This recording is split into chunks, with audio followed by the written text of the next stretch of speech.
Alors, je vais vous présenter les personnes qui sont là pour la deuxième table ronde. Donc, au poste de deuxième ligne, hein, donc, Jean-Vital de Montléon, qui est pédiatre au CHU de Dijon, si j'ai bien compris, passionné de rugby également, depuis fort longtemps, et qui est donc responsable d'une consultation d'orientation et de conseil pour l'adoption. Hein, c'est le terme, vous préciserez. Oh. C'est le terme affreux administratif que je n'aime pas du tout. D'accord. Bah Ça vous s'appelle une utilisez consultation d'adoption. consultation Voilà. d'adoption. Consultation d'orientation et de conseil en adoption, qui est un sigle que déjà les pédiatres n'aiment pas, parce que ce sigle c'est coca et que c'est pas bien pour les enfants. Donc voilà, on parle de consultation d'adoption, ce sera beaucoup mieux. À vos côtés, Sébastien Bourgeois. Donc, l'un et l'autre, vous représentez, vous êtes membre en tout cas de l'association Enfance et Famille Adoption de l'Ain. Donc, vous êtes le président actuel de l'association. Et à vos côtés, François Nadolny, vous avez été président, je crois, c'est ça. Et donc là, vous êtes au titre de parents adoptants et pour parler l'un et l'autre de votre expérience et aussi au titre des porte-parole des autres parents de votre association, j'imagine. Et puis Agnès Gardon-Mollard qui boucle la table ronde comme tout à l'heure. Voilà. Tel que ça a été intitulé dans le programme, c'est Famille adoptante, une famille pour la vie. Là, on a vu dans la pièce qui a été présentée tous les mots que portait cette mère en elle et qu'elle n'avait pas réussi à dire, ou en tout cas il n'y avait pas eu visiblement de moment où elle avait pu faire ses échanges avec son fils. C'est un personnage que moi j'ai trouvé très, très bouleversant. Est-ce que ces tourments ils sont familiers et Jean de Montléon, est-ce qu'ils sont familiers avec les familles que vous rencontrez ? Oui, il y a pas mal de questionnements qu'on voit dans les familles adoptives. Beaucoup de choses assez importantes auxquelles les familles adoptives et les adoptants, les adoptés peuvent être confrontés, comme une espèce de maltraitance sociétale qu'elle a bien évoquée. La famille adoptive, il y a le poids de la stérilité, le poids qu'on n'est pas des vraies familles, puisque il y a un terme épouvantable que les enfants adoptés entendent sans arrêt, c'est pas ta vraie maman. Et c'est vraiment quelque chose d'extrêmement violent. Il y a parfois cette difficulté à dialoguer qui est particulièrement compliquée, je pense, qui est particulièrement néfaste quand on est justement dans l'adoption en Polynésie. Parce que l'adoption en Polynésie, c'est quelque chose que je connais particulièrement bien pour avoir été pédiatre en Polynésie, parce qu'en plus d'être pédiatre, je suis anthropologue et mon terrain de recherche c'est la Polynésie, et notamment l'adoption d'enfants polynésiens par des familles métropolitaines. Et j'ai moi-même adopté en Polynésie. Il y a vraiment un message très fort que je veux faire passer, une erreur que fait cette mère, et que font beaucoup de parents qui ont adopté en Polynésie, c'est parler de dons. Et c'est vrai qu'en Polynésie, le terme, on dit on va te donner un enfant, et voilà. Et les enfants et les parents aussi adoptifs, s'ils vivent avec cette notion de don, eh ben c'est souvent catastrophique. Et il faut bien le dire, s'il y a eu des dons d'enfants en Polynésie, si des femmes ont fait un enfant pour le donner à leur petite sœur qui était stérile, ce qui se passe dans les adoptions telles que celle qui est racontée, même si on utilise le mot don, ce n'est pas un don d'enfant. C'est très très dangereux de parler de don d'enfant. Et c'est des familles qui vivent avec une dette après. C'est un don fait à l'enfant, ce qui est totalement différent. Les parents ne vont pas dire je te donne à cette famille de métropolitains, les pauvres, ils me font de la peine, ils sont stériles. Ils vont dire à l'enfant, on ne peut pas s'occuper de toi, je te donne un avenir et je te confie à ces parents-là. Et moi, je passe mon temps à dire aux parents qui ont adopté des enfants en Polynésie, rappelez-vous que cette famille a été aussi heureuse de vous trouver que vous de la trouver. Donc vous pouvez les aimer, vous devez les aimer, je vous conseille d'avoir de bonnes relations amicales avec eux, d'en parler totalement librement à votre enfant, mais de ne pas avoir de dette, ne pas avoir de complexe, une quelconque culpabilité vis-à-vis d'eux. On parlait dans la première table ronde d'appartenance ou de propriété. C'est aussi une manière de dire qu'on n'est pas propriétaire de nos enfants ou... On n'est pas propriétaire de nos enfants, on est les parents, et on doit être des parents normaux. Quelque chose qui était très très bien exprimé dans la pièce aussi, c'est cette sensation qu'ont beaucoup de parents adoptifs, on doit être des super parents. On doit être des super parents, on doit tout lui donner, etc. etc. Et la société nous demande d'être des super parents, la société nous a jugés, c'est parfois perçu comme ça, l'agrément est parfois perçu comme un jugement alors que c'est quelque chose de totalement utile et qui est une une aide très importante. Tout le monde nous regarde parce que notre enfant est différent, comme c'était un challenge, on n'a pas le droit de rater, on n'a pas le droit de rater cette adoption. Et on a l'impression d'être... Pascal Papé tout à l'heure qui disait mes parents c'est Superman et malheureusement les parents adoptifs on leur donne un petit peu trop cette étiquette de Superman alors qu'ils devaient être des parents standards, des parents lambda qui aiment leurs enfants et comme ça a été dit aussi dans la pièce, une adoption qui marche c'est une adoption quand l'enfant adopte ses parents. On y reviendra du coup effectivement sur ce qu'a dit sur ce qui est dit dans le texte à ce moment-là. Oui, c'est Sébastien. Si je peux me permettre, on a été présenté comme des super-héros. Vous avez 3 super-héros là, donc je sais pas si vous les imaginiez comme ça. Et effectivement, on a une pression sociétale qui est un peu plus grande que les autres parents. Et c'est avant tout, même si elle n'est pas dite ouvertement, elle est souvent cachée ou masquée. Et elle est parfois pas facile à vivre. C'est au-delà de votre expérience personnelle de devenir parent, d'élever des enfants, c'est le regard de la société sur vous qui est le plus compliqué ? Le regard de la société sur nous, compliqué, je ne sais pas, mais on rencontre des gens souvent bienveillants, mais parfois maladroits. Et ce que disait Pascal Papé tout à l'heure, un enfant à 3 ans, à 5 ans, comprend très bien ce que l'adulte dit et s'approprie assez rapidement son histoire et sa vie et comprend très très vite qu'il a une différence par rapport aux autres. Et il y a souvent des phrases, des indélicatesses qui le renvoient à sa position d'enfant adopté et qui renvoient aussi les parents à cette position de parents adoptifs. Je crois que les familles veulent être normales. Alors des fois, la normalité, elle est plus visible que d'autres fois, puisque vous avez de l'adoption visible quand vous êtes 2 parents de peau blanche et que vous avez un enfant de couleur noire. Forcément, ça attire le regard beaucoup plus facilement. Et ça, ce sont des violences, même si elles ne sont pas exprimées ouvertement, qu'il faut qu'on gère avec nos enfants. Oui, puis vous disiez des violences parfois volontaires et parfois en croyant bien faire, vous dites beaucoup de maladresse dans la formulation. J'espère qu'elles sont plus souvent involontaires et maladroites. Ouais. Et pour involontaires qu'elles soient, elles en sont tout autant douloureuses. Je ne suis pas là pour parler aujourd'hui de la santé de l'enfant adopté, mais je vais vous dire la maladie la plus fréquente chez les enfants adoptés, c'est la surdité.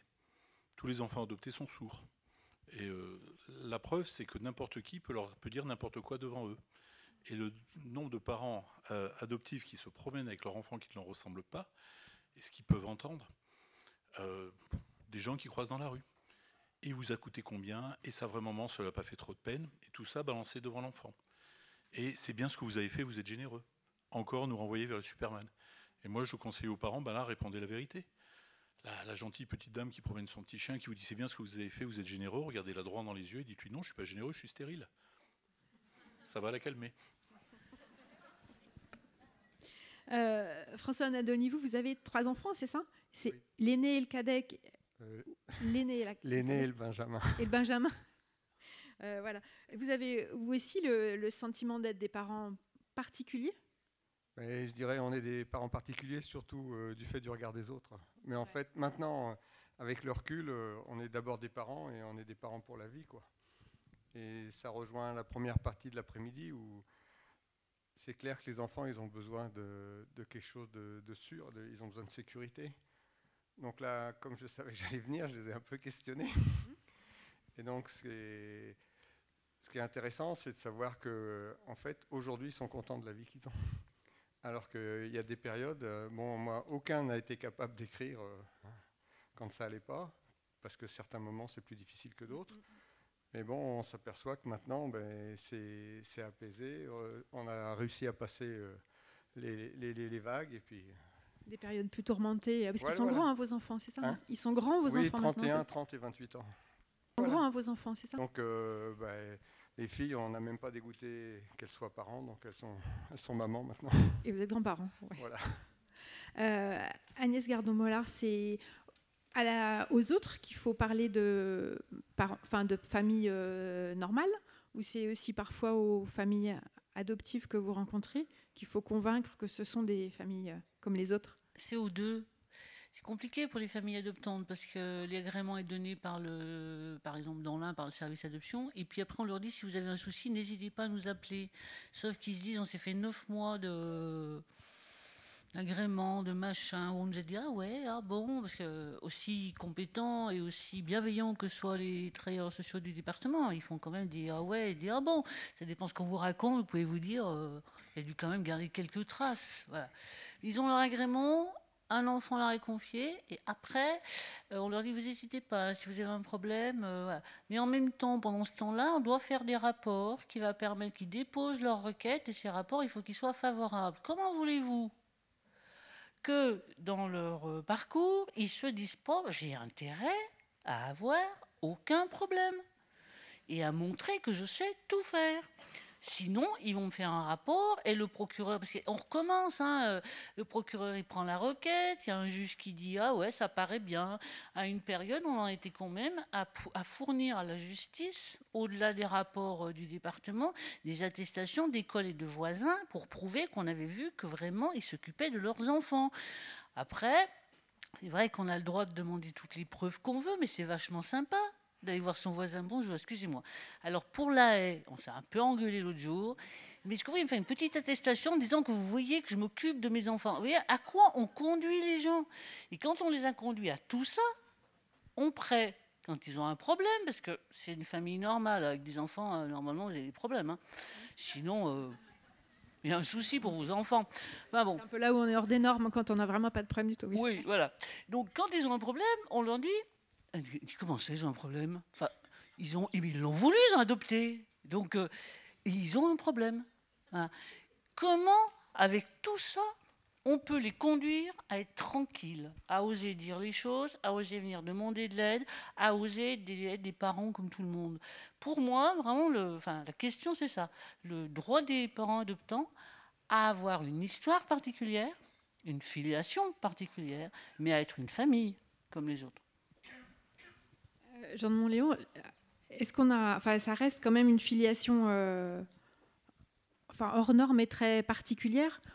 Alors plus au regard du droit, parce que contre l'adoption, si c'est une adoption plénière, la filiation elle est définitive, c'est ça? Oui, l'adoption. Est-ce que dans l'histoire des parents et des enfants? Oui, ça devient une filiation pleine, mais qui est toujours vécue différemment. C'est une filiation un petit peu à risque aussi. Mais c'est vraiment important d'écouter les enfants. Et j'étais ravi parce que quand j'entendais dans la table ronde précédente, c'était tous les intervenants étaient d'accord pour dire, ou presque tous, pour dire qu'il fallait écouter les enfants, qui est vraiment quelque chose d'essentiel. Et moi, je passe mon temps à écouter les enfants. J'en suis 3000, des enfants adoptés. Et je suis ravi quand c'est quelqu'un d'aussi connu, qui a une sacrée carrure comme Pascal Papet, qui dit certaines vérités. Il y a plein de raisons qui font qu'un enfant adopté peut ne pas aller bien. Ça peut être son histoire d'avant, ça peut être toutes les maltraitances qu'il a eues, ça peut être l'adoption, avec une séparation qui a pu se faire de manière un petit peu brutale, d'une manière un peu incomprise. Ça peut être aussi les parents. Les parents ont toujours un petit peu des facteurs de risque, comme tous les parents, mais peut-être encore plus les parents adoptants, parce qu'ils sont fragilisés par tout ce qu'on a déjà dit. Et puis c'est la société, on en a déjà parlé, cette société qui n'est pas forcément bienveillante. Et puis il y a un moment clé aussi qui est l'adolescence. Et je peux vous dire que l'adolescence, c'est un gros souci actuellement. J'étais de garde avant-hier lundi. On n'a pas été embêté avec mon interne par les bronchiolites, ça commence à peine. On n'a pas été embêté par les gastro-entérites, elles ne sont pas encore là. Mais on a passé toutes nos nuits à s'occuper d'adolescents qui étaient en train de péter les plombs, d'adolescents ou de préadolescents. Et ils n'étaient pas adoptés, hein, ceux dont on s'est occupé toute la nuit. Et j'aime bien dire que dans enfants adoptés, le mot plus important, ça reste enfant quand même. Et dans parents adoptants, c'est parents. Est-ce que vous pouvez l'un et l'autre nous dire un petit mot de votre vécu de parents? Je vais commencer, François, parce que j'ai beaucoup moins de recul que toi. Ma fille va avoir 5 ans. Le vécu des parents, je ne sais pas comment l'aborder. Tout ce que je voudrais dire concernant le thème qui nous intéresse, c'est qu'on demande aux parents, aux postulants à l'adoption, de se poser un tas de questions Donc voilà, vous allez vous poser un tas de questions, vous projeter sur un tas de choses. Et une fois que vous êtes apparenté, que vous devenez papa et maman, on vous dit arrêtez de vous poser des questions, fonctionnez comme les autres. Donc là, il y a un moment où vous faites un grand écart et vous dites comment c'est fonctionner comme les autres, parce qu'on n'a pas de mode d'emploi malgré tout. Hein. On s'est posé plein de questions, mais on n'a toujours pas plus les réponses. Le mode d'emploi n'est pas fourni par les services de l'adoption du conseil départemental. Nous, on fournit quelques fiches techniques, mais le mode d'emploi complet, si quelqu'un l'a, je pense qu'il aurait un grand succès en librairie. Hein. Je vous ai coupé, oui, donc... Oui, pardon, je vous ai interrompu. Du coup, non, je vous en prie,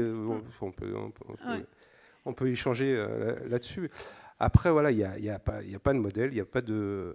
Et oui, ce qu'on a envie, et je pense que c'est surtout ce que nos enfants ont envie, c'est aussi d'être une famille, allez, je vais dire le terme, c'est peut-être pas le meilleur, mais normal, entre guillemets. Voilà, il n'y a pas de particularité à être famille adoptive. C'est vrai qu'on se pose énormément de questions quand on élève ses enfants. Oui, le fait d'avoir dû répondre aux questions pour l'agrément, ça nous stimule pour la suite. Mais bon, enfin, à titre personnel, moi j'ai quand même gardé un pas trop mauvais souvenir de cette période, parce que c'était quand même une période d'échange et il y avait de la bienveillance des travailleurs sociaux qu'on a rencontrés à cette époque. Bon, je peux en parler tranquillement, ils ne sont pas là. Et c'est vrai que je pense que c'est important de savoir qu'il y a un endroit où on peut quand même aller discuter, échanger. Bon, c'est pas le seul. Hein. Moi, j'avais fait le choix plutôt du monde associatif. Hein, parce que c'est vrai qu'à Enfance et Familles d'Adoption, certaines soirées, quand on faisait réunion du conseil d'administration, il y avait toujours un moment, c'était temps de parole, un temps d'échange, même si on n'avait pas un superviseur, qu'il aurait peut-être fallu avoir certaines fois, mais c'est vrai que c'est important de jamais se sentir seul et de savoir qu'en fait, il y a beaucoup de choses, on ne veut pas en parler, mais il se passe la même chose pas bien loin, et puis les gens n'ont pas plus de certitude que nous. Mais c'est vrai que du coup, vous avez tendance à lire toutes les péripéties de la vie familiale et les difficultés par le prisme de l'enfant adopté. Sur le moment, quand l'adolescence est compliquée, on se pose un tas de questions. Maintenant que c'est passé, que c'est apaisé, on se dit, c'est comme vient de dire mon voisin, hein, il n'y aurait pas de services sociaux s'il n'y avait pas beaucoup d'enfants qui n'allaient pas bien, quoi. Il n'y aurait pas de service d'urgence non plus en psychiatrie, quoi. Donc avec le recul, on s'aperçoit qu'on est d'abord des parents. Bon, on est parents adoptants parce qu'on a choisi de faire de la famille de cette manière-là, la plupart du temps parce qu'on n'a pas le choix.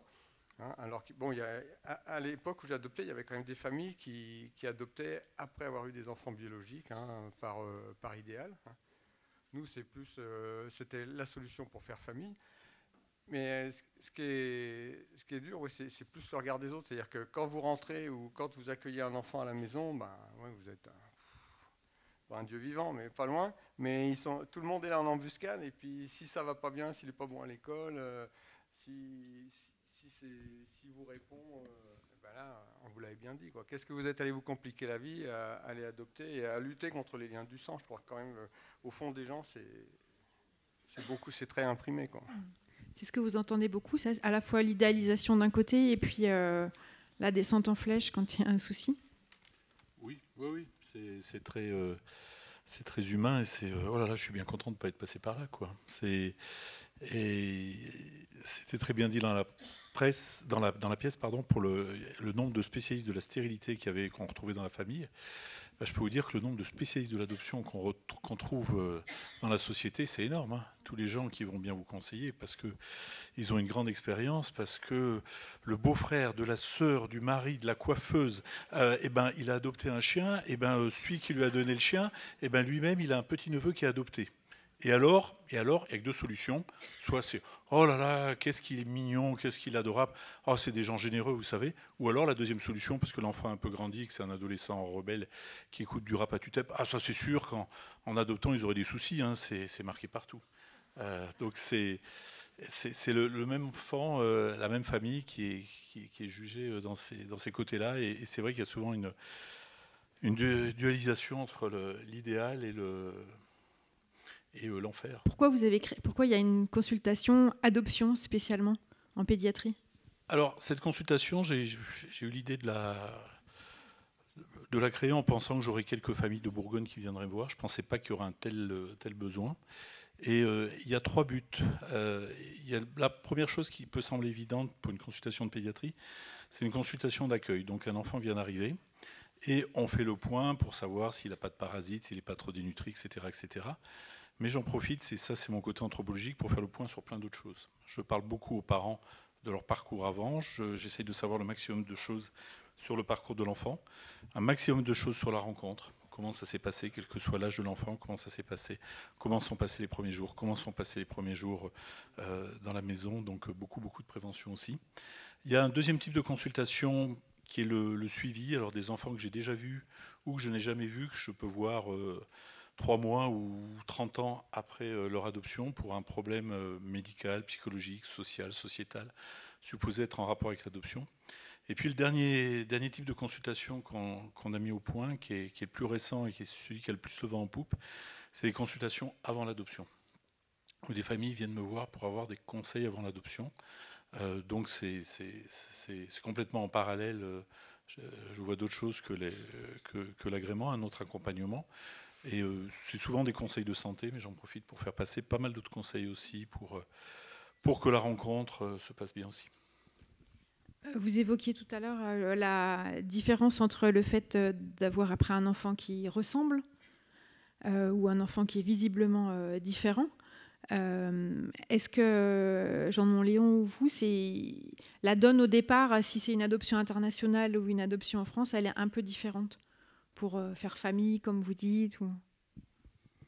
Oui, c'est pas pareil. C'est pas pareil du fait du regard des autres. Il y a du pour et du contre. Si un enfant est de la même origine que ses parents, qui lui ressemble, le risque qui arrive pas trop quand même, c'est qu'on peut complètement occulter l'adoption. Alors que c'est un événement, c'est quelque chose qu'on doit raconter, qui doit être le plus naturel possible. Et c'est vrai, trop le dissimuler, ça peut être presque un petit peu dangereux. Si l'adoption est évidente parce que l'enfant a la peau plus sombre, les yeux plus bridés que ses parents, celle-ci sera plus claire, mais exposera à plus de regards, plus de remarques et plus de clichés. Plus de clichés. Les enfants noirs ont le rythme dans la peau. La plupart des enfants, la plupart des enseignants, je le pense réellement, sont des gens formidables qui s'occupent bien des enfants, mais dans les enseignants, comme dans n'importe quelle profession, même chez les pédiatres, même chez les rugbyman, il peut y avoir des crétins, il peut y avoir des gens un petit peu racistes. Et quand un enfant asiatique n'a pas de bons résultats scolaires, quand en plus il fait le pitre, il y a des parents, plusieurs fois, qui m'ont rapporté que le professeur leur avait dit d'habitude avec ces enfants-là, on n'a pas de problème. C'est d'un racisme énorme. D'habitude, avec ces enfants-là, on n'a pas de problème. Il n'oserait pas le dire à des parents asiatiques, mais comme les parents sont blonds, yeux bleus, comme moi et lui, il va leur dire. D'habitude, avec ces enfants-là, on n'a pas de problème. Il dirait, vous auriez adopté un bougnoul. On sait, les bougnouls, de toute façon, ils sont nuls à l'école, ils sont au fond de la classe, ils font les comptes. Heureusement, il y en a certains qui seront bons en foot, ça leur permettra de faire carrière. Mais les Nyakoué, d'habitude, c'est comme les Shintok, ça bosse bien, puis ça fout pas le bazar, c'est bon en maths. Ce serait, un prof dirait ça, les parents lui casseraient la gueule ou iraient porter plainte auprès d'un procureur et auraient bien raison. Mais dire d'habitude avec ces enfants-là, on n'a pas de problème, c'est exactement la même chose. C'est les mêmes ressorts, oui. Oui, pour compléter un peu ce que dit le docteur de Montléon, on arrive dans un parcours d'adoption avec ses a priori, ses préjugés, avec les a priori et les préjugés de la société, puisque généralement on n'est pas informé, on a suivi, et aussi subi d'ailleurs un parcours d'aide à la procréation médicale assistée. Et donc quand on se lance dans ce projet, on a nos idéaux. Pour appuyer ce que vous dites, c'est vrai qu'on se dit, tiens, moi je préférerais une petite fille asiatique parce que ça risque d'avoir moins de problèmes qu'un petit garçon qui vient d'Amérique du Sud parce que ça bougera plus. Voilà, on a des stéréotypes que la société a créés, je pense. Et nous, notre mission à EFA, c'est de faire passer un message et d'essayer de borner un projet qui convienne aux futurs parents Et on ne cherche pas un enfant pour des parents, on cherche des parents pour un enfant. Enfin, nous, on ne fait rien du tout, mais on va dire que si on met le problème dans ce sens, enfin, la démarche dans ce sens-là, on la comprend déjà beaucoup mieux. Donc, tout le cheminement, tout ce qu'on peut endurer, et moi, on a attendu 7 ans et demi notre fille, tout ce qui est agrément, les renouvellements d'agrément, puisque quand vous attendez 7 ans et demi, vous êtes obligé de pas de recommencer à zéro, mais de refaire un petit tour de manège. Toutes ces démarches-là sont quelque part salutaires, puisqu'elles vous permettent de mûrir votre projet et d'avancer sur une démarche et de rendre un projet possible et acceptable. Vous pouvez avoir des limites qui soient culturelles, sociales, et du coup, être bien avec votre projet pour avoir le plus de chances qu'il évolue dans le bon sens. Si vous partez déjà si vous construisez une bâtisse sur des fondations bancales, il y a peu de chances pour qu'elle reste debout très longtemps. François Nadolny, vous avez l'impression qu'à certains moments de votre vie, vous avez eu besoin de beaucoup vous justifier, de parler de l'adoption. Finalement, ça revenait trop souvent, vous posez trop de questions là-dessus. Ça aurait été bien juste de se concentrer sur être parent et élever ses enfants. Peut-être, j'en suis pas. De toute façon, bon, ça après, c'est ma personne, quoi. J'ai toujours, j'étais présent à la maison, mais le travail, ça prend beaucoup de temps. Et si en plus on s'investit dans les associations, mais je crois que j'ai quand même été, j'ai pas de regrets. Et je pense que quand même, quand c'était le moment, j'étais là suffisamment. Et à preuve, maintenant que...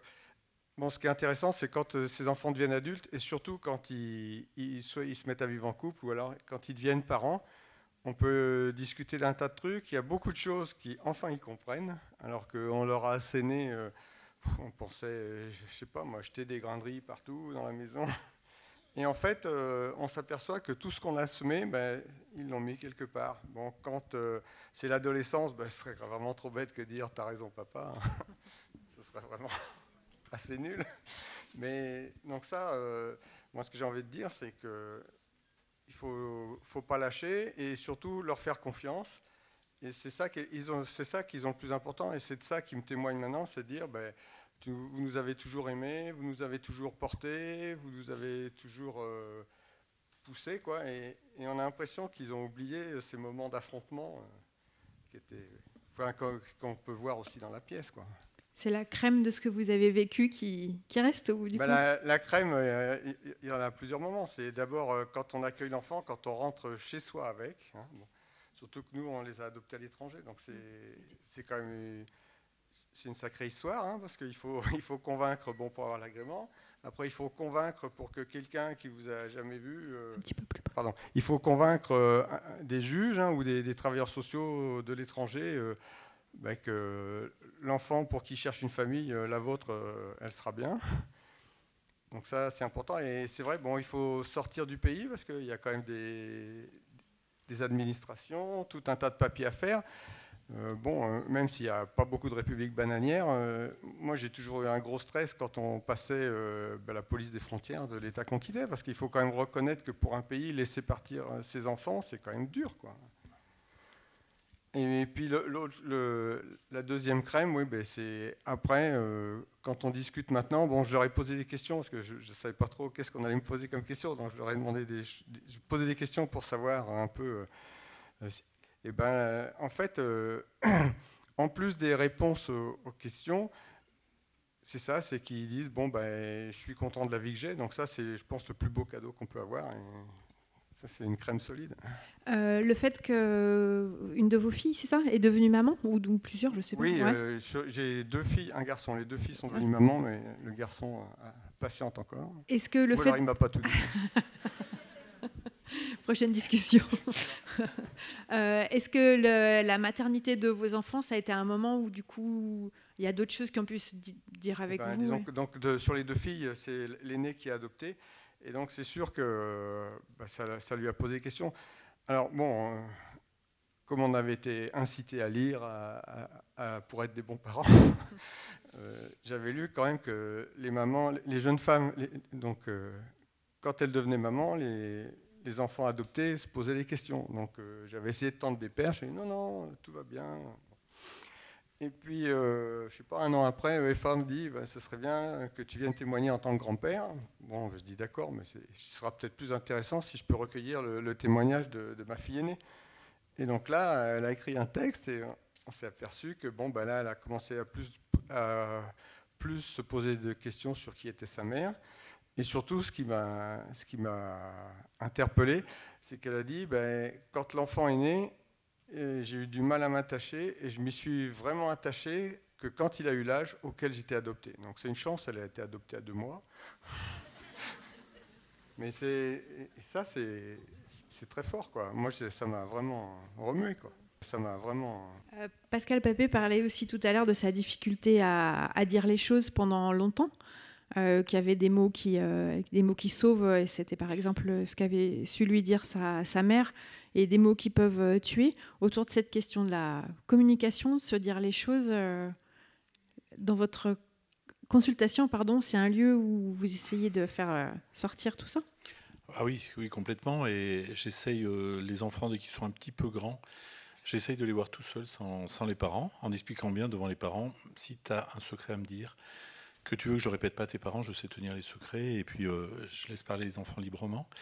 Et dans les familles aussi, cette communication est très très importante, comme vous venez de le dire. Et moi, ce que ma consultation m'a appris, c'est que toutes les discussions que j'ai eues avec des enfants, des adolescents, mais aussi des adultes adoptés, je travaille pas mal avec la voix des adoptés, et puis j'aime bien des rencontres comme celle qu'on a eues avec Pascal Papé aujourd'hui, c'est la grande diversité. Et un des gros soucis de l'adoption, parce que je disais qu'il y avait des grands spécialistes de l'adoption qui pouvaient être la concierge de la belle-mère, etc. Mais on a aussi parfois des gens qui passent à la télévision, qui ont une grande expérience de l'adoption, parce qu'ils suivent au moins une dizaine d'enfants adoptés, et puis qui vont vous dire les enfants adoptés, c'est ça, c'est la quête des origines, c'est ceci, c'est cela. Et moi, plus je vois d'enfants adoptés, plus je me dis, mais chacun est différent. Il y en a qui ont un besoin d'avoir leur quête des origines. Alors contrairement à ce qui est largement répandu, c'est pas trop à l'adolescence, c'est plutôt à l'âge où on est en âge de devenir soi-même parent. Mais il y en a, ça n'a jamais été leur souci. Il y en a au contraire, ils veulent tout oublier, comme on a témoigné Pascal Papé. Il y en a qui disent ça m'intéresse pas. J'ai un ami de 45 ans qui est adopté, que je fais témoigner dans mon diplôme universitaire où il explique justement, et alors qu'il y en a d'autres qui expliquent la quête des origines, que lui vraiment ça l'a jamais concerné. Et puis l'an dernier ça lui a pris tout à coup. À 45 ans il a fait le voyage. Donc je vais encore venir le faire témoigner parce qu'il a plein d'humour, il parle très bien de ça, mais il faut que je trouve quelqu'un d'autre pour dire que ça n'intéresse pas. Je suis pas sûr que Pascal fera le déplacement chaque année. Oui. Pour la quête des origines, c'est vrai que c'est... Moi, c'était une question avec Marie-André, mon épouse aussi, qu'on s'est souvent posé. Et il n'y avait jamais de questions qui venaient. Alors là, j'ai posé la question avant de venir. Et je leur ai dit, mais ça vous tracassait ou vous ne vouliez pas nous faire de peine? Enfin, je ne savais pas. Et en fait, non, dit, ça va. Maintenant, on voudrait peut-être les voir, mais on a l'impression que c'est... Pour eux, là, pour ces 2 personnes-là, hein, c'est pas une question de vie ou de mort comme ça peut être pour certaines personnes qu'on a croisées avec l'association et tout. Mais je crois aussi que ce qui est... Enfin, ça, après, peut-être que je me fais des idées, mais je pense plus on a pu parler de librement de l'adoption et le fait qu'ils ont toujours su que s'ils voulaient la retrouver, ce serait possible, peut-être que ça dédramatise, je ne sais pas ça. Je pense qu'il y a une chose qui est essentielle, c'est la communication et la discussion et dire les choses. Tout à l'heure, on a eu un monsieur qui est intervenu. Je pense que la souffrance est encore plus grande quand il y a des non-dits et des choses qui sont tues. Je ne dis pas que de parler, ça arrange tout et ça résout tous les problèmes. On a tous nos fantômes, on vit tous avec nos fantômes. Et je pense que le fantôme de l'enfant adopté, c'est avant tout l'abandon et un problème d'estime de lui, où il va se demander pourquoi la mère génitrice l'a laissé ou l'a confié. Alors, dans ces histoires-là, je pense qu'il ne faut pas non plus inventer d'autres histoires que ce qu'on sait, et garder une certaine franchise vis-à-vis des enfants. Parce que bon, quand l'enfant il est monté sur le premier pont et que le premier pont il s'est cassé la figure, le pont d'après, il faut qu'il fasse quand même plus d'efforts pour qu'il puisse acquérir on va dire la confiance de l'enfant. Il y a deux choses vraiment essentielles dans l'adoption. La première, je l'ai dit, c'est ne pas généraliser. La deuxième, c'est trouver un juste milieu. Et là, dans le terme de communication, je demande bien aux parents, je conseille bien aux parents de trouver un juste milieu. C'est-à-dire de parler de l'adoption, mais pas trop en parler. Pas réveiller l'enfant tous les matins. On a adopté un enfant en Russie, on en est tellement fiers que tous les matins, on le réveille avec les couleurs de l'armée rouge, ce qui est une espèce de maltraitance. Après, au petit déjeuner, c'est blinis vodka, ce qui n'est pas très bon non plus. Ou alors, on a complètement transformé sa chambre en un pharet haïtien ou une case africaine. Mais d'un autre côté, il ne faut pas non plus faire le blackout complet. Donc, les petits conseils, c'est que chaque enfant ait dans sa bibliothèque un livre adapté à son âge qui explique l'adoption. Il y en a un très très bon vendu à la librairie, avec une histoire de petit kangourou. Et il y en a d'autres, moins bons. Et il y a aussi un album de photos qui parle de son histoire, avec les photos, y compris avec les photos de ses parents biologiques, si on les a. Parce que dans le premier débat, vous parliez du secret qui n'existait plus. Et c'est vrai que le secret, aujourd'hui tu as 15 ans, on va te dire tu as été adopté, ou c'est se retrouver devant le notaire et le notaire qui dit alors comme vous êtes adopté, c'est un petit peu différent, comment je suis adopté.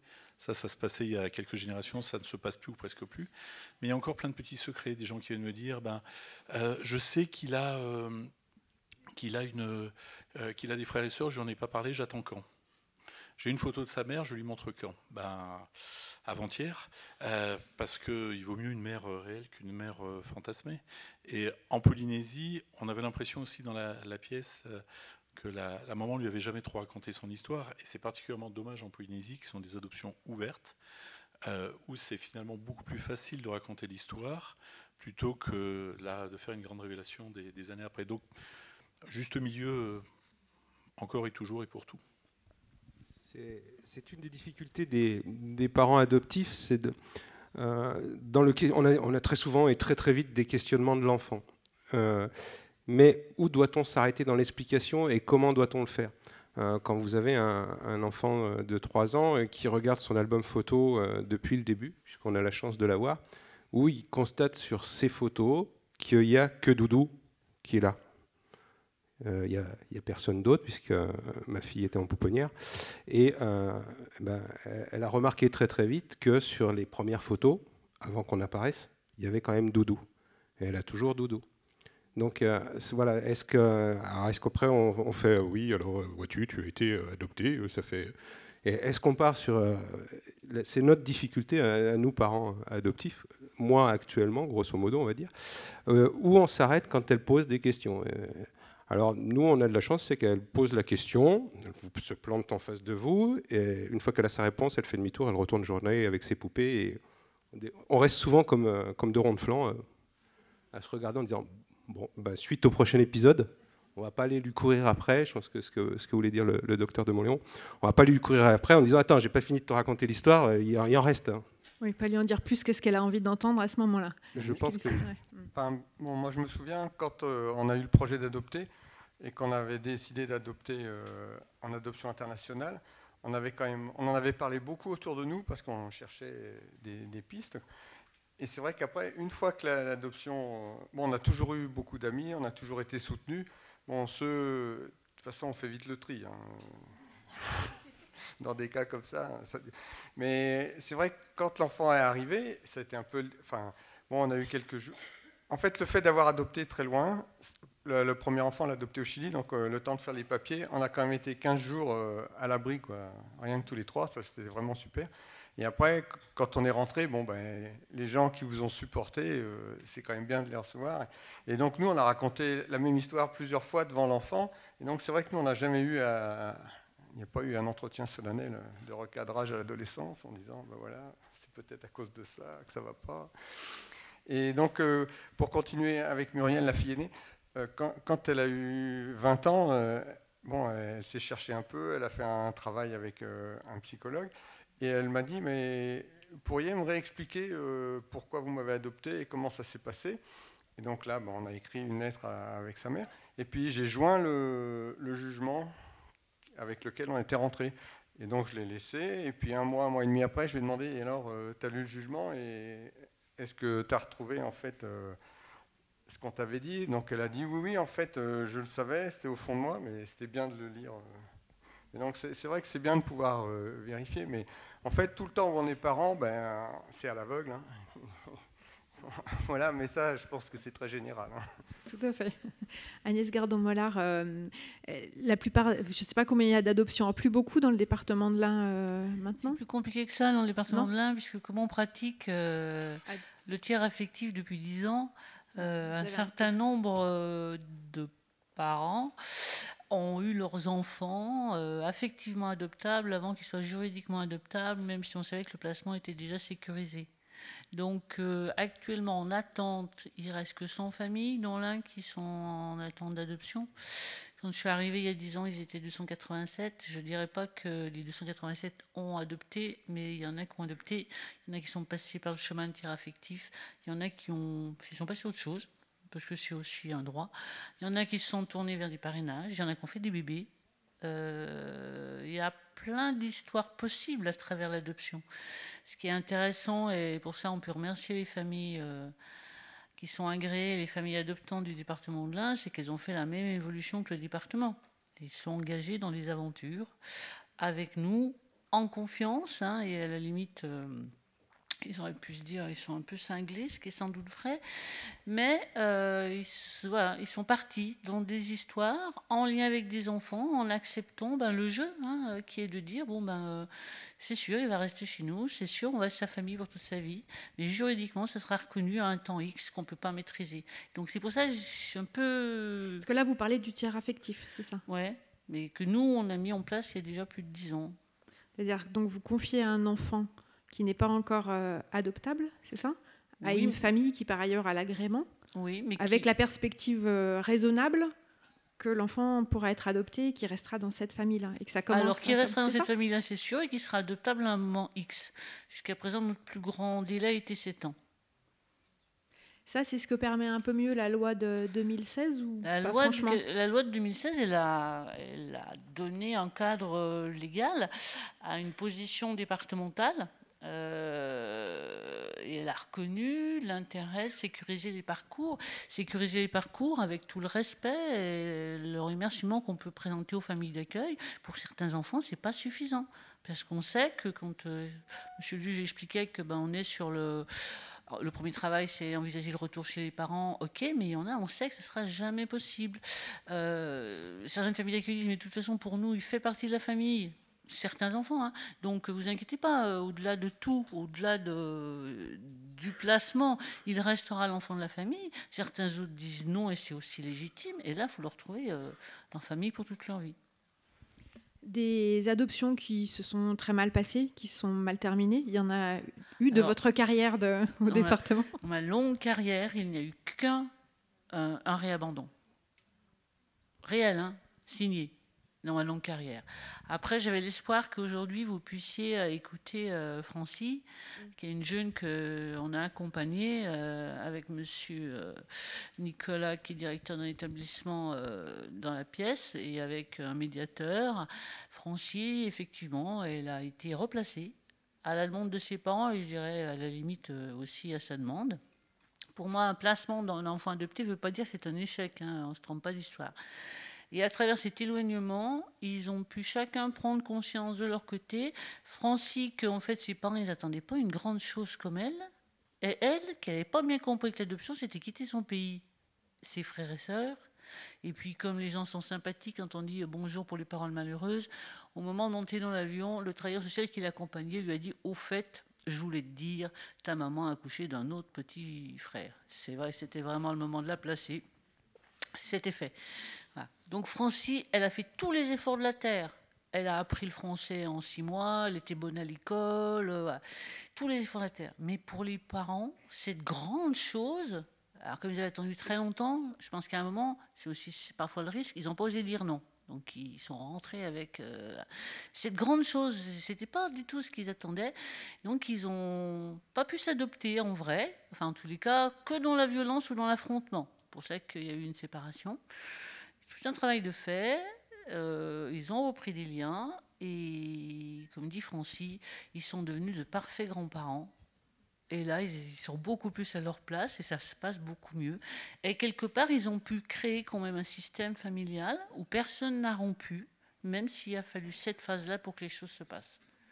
Donc c'est pour ça, voilà. Mais bon, Francis, avec tout le courage qu'elle a et la façon dont elle a pu se débrouiller, elle n'a pas pu affronter, je comprends, le regard de 400 personnes.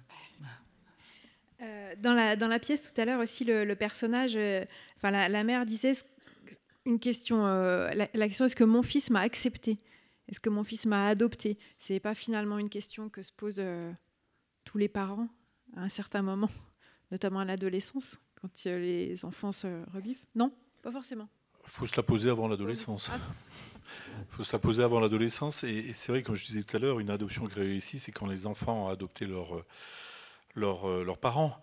Si on se la pose à l'adolescence, on risque d'être déçu parce qu'à l'adolescence, même j'espère que la plupart des gens dans cette pièce aiment beaucoup leurs parents, mais il y a toujours un moment où, excusez-moi d'être vulgaire, mais il y a toujours un moment où dans une partie de notre vie, on pense que nos parents sont des vieux cons. Donc c'est pas le meilleur moment de demander à l'adolescence si ils m'ont adopté. Parce que, ouais.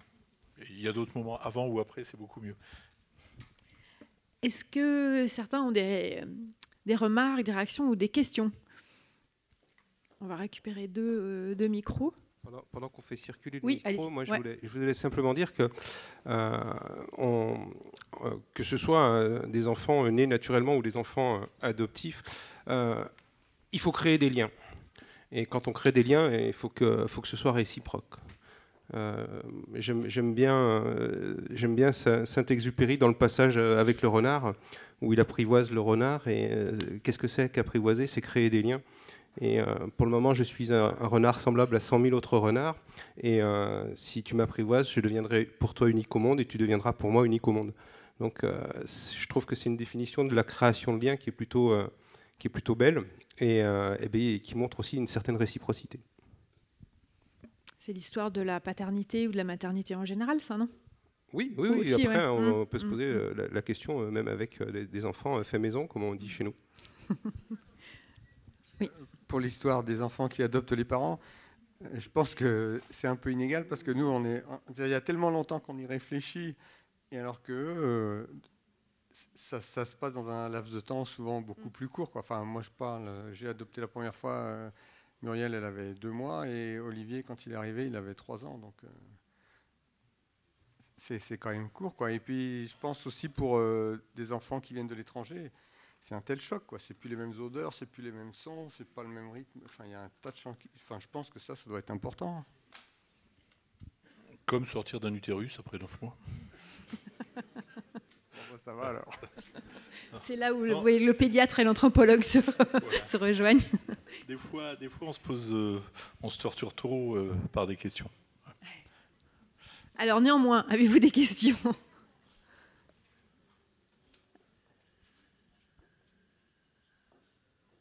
Non.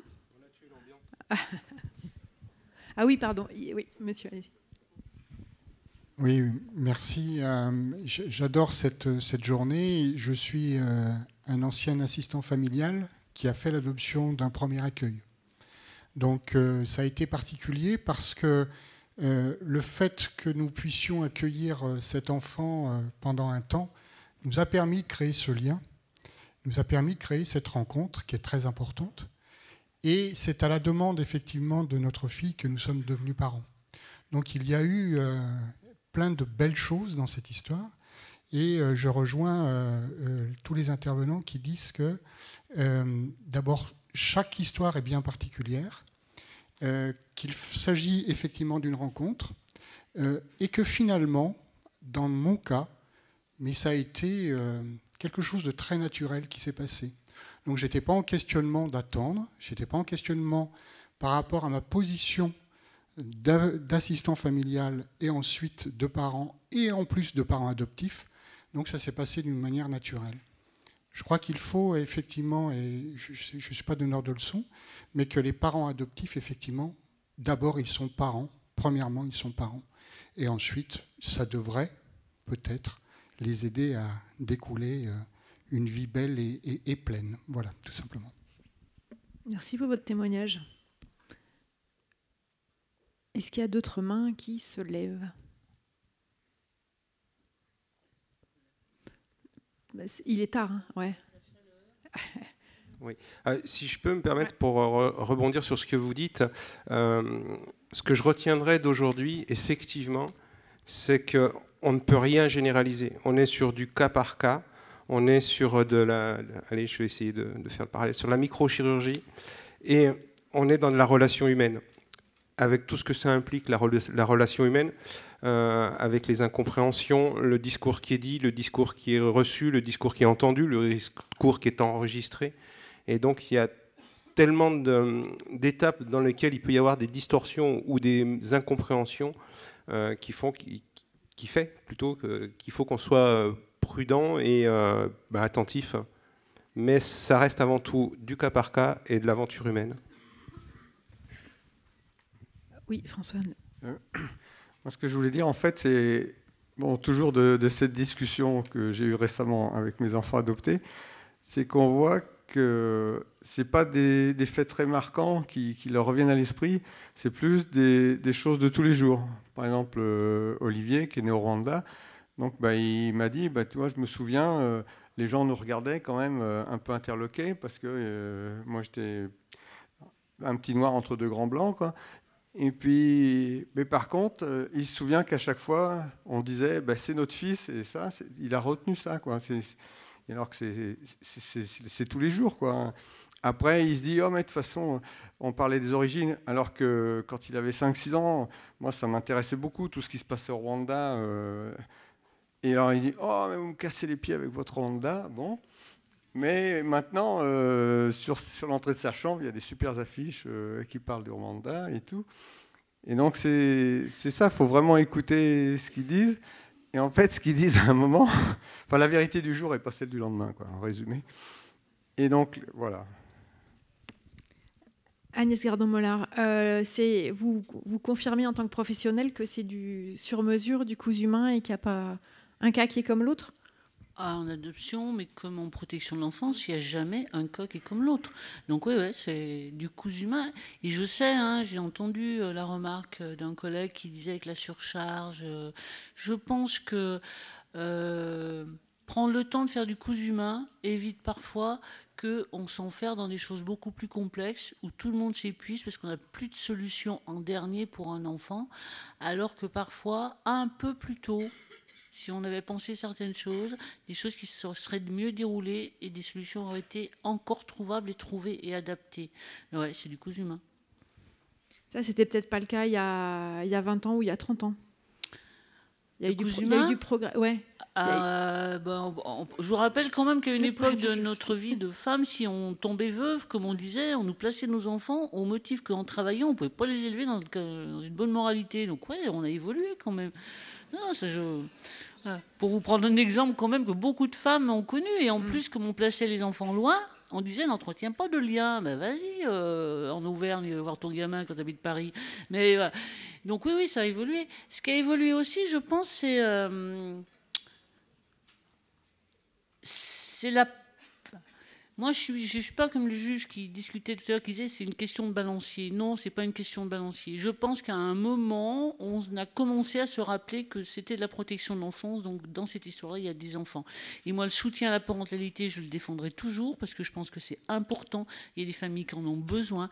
Il y a des familles avec lesquelles on peut évoluer. Mais on doit se rappeler qu'il y a aussi des limites et qu'à un moment, quand la limite est atteinte, c'est l'enfant pour lequel on doit faire du cousu humain et qui doit primer. Mon Léon, ça vous va comme conclusion? Vous en avez une à ajouter sur nos débats de l'après-midi et de cette table ronde? Non, ça me va très bien comme conclusion. Et j'en profite pour bondir quelque chose que j'avais très très envie de dire. Il faut que ce soit du cousu humain, et je pense que vous avez beaucoup de chance dans l'un, parce que c'est pas toujours du cousu humain. Ça dépend des époques, mais ça dépend aussi des lieux. Et je voulais vraiment rendre tirer un grand coup de chapeau à une grande dame, donc Agnès Gardon-Mollard. J'ai déjà rencontré, la première fois que j'ai rencontré, c'était déjà dans son département où elle m'avait invité pour parler des échecs de l'adoption. Et puis je l'ai même fait venir au Conseil supérieur de l'adoption pour apporter la vérité aux Parisiens. Et c'est vraiment quelqu'un qui est dans le concret, ça me plaît. Parce que j'ai été membre pendant 12 ans du Conseil supérieur de l'adoption. J'ai été nommé par un Premier ministre, ils ont beaucoup changé depuis, au Conseil national de la protection de l'enfance. Et il y a des gens très intéressants, mais il y a beaucoup de gens qui parlent, qui patellent, comme on dit dans le budget. Et Agnès, une de ses qualités, c'est d'être bugiste. Moi, je suis qu'à moitié, je suis métisse, mais c'est ce qui nous rapproche aussi. Et vraiment, j'apprécie tout ce que vous faites, d'être dans le concret. Vous avez organisé une magnifique réunion aujourd'hui. Vous avez été HEI ouvrière, et puis tout ce que vous faites, tout ce que vous avez mis au point 10 ans avant la loi, c'est très bien. Et les Parisiens, il faudrait qu'ils se bougent un petit peu, qu'ils viennent voir ce qui se passe dans les grandes régions comme la Bresse et le Bugey et d'autres, plutôt que d'arrêter de pateller, quoi.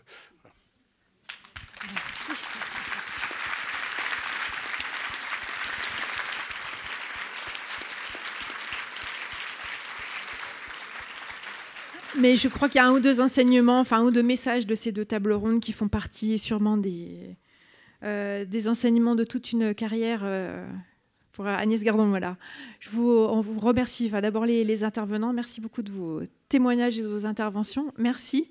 On va redescendre. On va passer la parole du coup à Thierry Clément, qui est directeur général adjoint de la solidarité du Conseil départemental, qui va clore cette journée.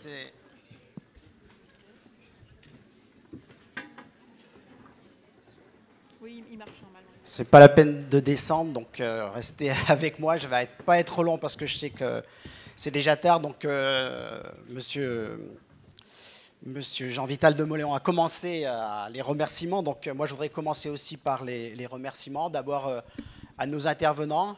Donc en premier lieu à Pascal Papé. Donc lorsqu'Agnès m'a proposé cette journée, en proposant à Pascal Papé, elle savait qu'elle avait beaucoup de chances de gagner. Mais je crois qu'on a découvert quelqu'un qu'on connaissait que je connaissais, que certains d'entre nous connaissaient bien comme capitaine du 15 de France, comme joueur de rugby dans les clubs d'abord de la région, puis de la région parisienne. Mais je crois qu'on a aussi découvert tout son témoignage. On avait, pour certains d'entre nous, déjà lu son ouvrage. Et je crois que c'est effectivement son ouvrage l'a vraiment libéré, parce que je trouve qu'il a vraiment eu une capacité à témoigner qui était, pour moi, particulièrement touchante. Et je crois que c'était vraiment exceptionnel. Donc vraiment le remercier, Agnès, de l'avoir fait venir, ceux qui ont joué les entremises, notamment un ami, Nicolas Barbaz. Remercier Nathalie Chapon, je crois que c'était aussi, son témoignage était très intéressant, le juge des enfants, qui a participé aussi à cette table ronde. Donc tout à l'heure, la compagnie Les Affamés de Saint-Paul de Jeunes, c'est un peu compliqué, mais c'était vraiment très touchant. Et vraiment, c'était vraiment très très bien, c'est beaucoup apprécié. Donc Agnès pour son animation, et puis la dernière table ronde a été particulièrement aussi intéressante avec notre partenaire pour cette manifestation, Enfance et Familles d'Adoption, et le président et l'ancien président. Je crois que ce n'est pas la première manifestation qu'on organise ensemble, mais c'est toujours couronné de succès. Donc je crois que ce ne sera pas la dernière, et on aura l'occasion de retravailler ensemble. Remercier la mairie de Césaria qui nous a proposé cette salle dans laquelle je pense qu'on a pu vraiment bien travailler. Donc, comme Jean-Vital de Montléon, que je remercie pour sa présence, je vais remercier Agnès Gardon-Mollard, qui est à l'origine de cette journée, qui en est l'initiatrice. Et je crois que vous avez vu qu'elle voulait faire passer un message. Je crois qu'il est passé. Bon, ce n'est pas un secret qu'elle tend un peu vers la fin de sa carrière. Et que le message, elle voulait le porter. Je crois que l'objectif est complètement atteint. Remercier avec elle son service, Enfance Adoption, tous ceux qui ont participé, la direction de la communication, la direction des moyens qui vont encore œuvrer ce soir pour vider la salle. Et puis vous remercier tous d'être présents, parce que je crois que vous avez démontré par votre présence, mais aussi votre diversité. Je crois que c'est vraiment rare qu'on ait un public aussi divers. On a vu des avocats, des familles d'accueil, juges des enfants, travailleurs sociaux, voilà, donc un ensemble de diversité. Et je crois que c'est vraiment intéressant, ça montre l'intérêt qu'on a réfléchir ensemble. Et donc, c'est une initiative qu'on pourra prolonger et poursuivre. Donc Agnès, dans sa volonté du jour, nous a invités, comme certains présidents américains ce matin, à rêver. Donc rêver pour sécuriser le parcours des enfants. Donc je crois qu'on a eu pas mal l'occasion de rêver. Je pense que c'était dense. On a pu voir que sécuriser le parcours des enfants, il n'y avait pas de recette. Ça a été dit encore à l'instant. Il n'y a pas de recette. Chaque enfant est différent. Chacun est différent. Moi, ce que je retiens quand même, une chose peut-être qu'il faudra prolonger, c'est la capacité à écouter les enfants. Et on a vu avec l'exemple de Pascal Papé que écouter, ce n'est pas forcément entendre, qu'il ne fallait pas les torturer pour les faire parler, même dans une logique un peu psychologisante, mais que finalement, il faut entendre ce qu'ils disent, et que parfois, il y a d'autres personnes qui peuvent dire ce qu'ils ont envie de dire pour les entendre. Donc, les familles d'accueil, en premier lieu, je crois que dans l'affaire de Pascal, si on avait écouté Madame Papé, on aurait vite compris quelle était la situation. Donc écouter les familles d'accueil, je crois que c'est une des grandes évolutions de ces dernières années, mais je ne pense pas qu'on soit non plus au bout. Écouter l'entourage, je crois que c'est souvent quelque chose qui nous manque. On a parlé, lorsqu'on a des situations qui vont aboutir à des placements, de voir quels sont les autres membres de la famille qui peuvent être là, parfois des amis. Je crois que dans le cas de Pascal, si on avait écouté son entraîneur de rugby, je pense qu'on en aurait su un peu plus sur lui, puisqu'il avait dressé ce mur. Écouter les points positifs. Moi, je suis très... Malheureusement, souvent, quand je suis dans des situations de protection de l'enfance, c'est qu'elles ont tourné court. Voilà, parce que ce qu'on me laisse, c'est celles les plus un peu difficiles, où il faut entendre des parents des choses qui n'ont pas bien marché. Et je suis souvent dans les dossiers difficiles, ou les dossiers compliqués, ou les échecs. Souvent, je remarque dans les situations, on trouve très peu de points forts. C'est-à-dire qu'on sait tous repérer les difficultés, ça, on est des champions pour les difficultés, pour repérer ce qui s'est mal passé, qu'il a mis une claque, un machin, que ci, que là, qui a abouti à se faire virer de tel endroit. Mais je dis, mais il n'y a jamais rien qui s'est bien passé. On a peut-être été bon au foot, mais personne. Le foot, non. Bon, c'est un sport, bon, voilà, mais il a peut-être été bon au rugby, mais personne ne nous l'a dit. Voilà, c'est de savoir notre capacité à repérer les points positifs, à s'appuyer sur ces points positifs pour permettre un accompagnement. Donc, je crois que ça pourra être un sujet aussi pour prolonger notre réflexion, parce que entendre et écouter véritablement les enfants, ce n'est pas les écouter qu'eux-mêmes. C'est écouter l'ensemble de l'entourage et dans une vision relativement très large, et écouter les familles d'accueil, écouter ce qui se dit dans les corps à la maison de l'enfance. Je crois qu'on a eu ce témoignage aussi très intéressant. Donc voilà ce que je voulais vous dire. Vous remercier d'être venus, vous souhaiter un bon retour. Donc certains sont venus de là, soyez prudents sur la route. J'espère que vous n'aurez pas de déconvenus ou de ralentissement, mais à cette heure-ci, ça devrait aller. Donc bon retour et au plaisir de vous rencontrer.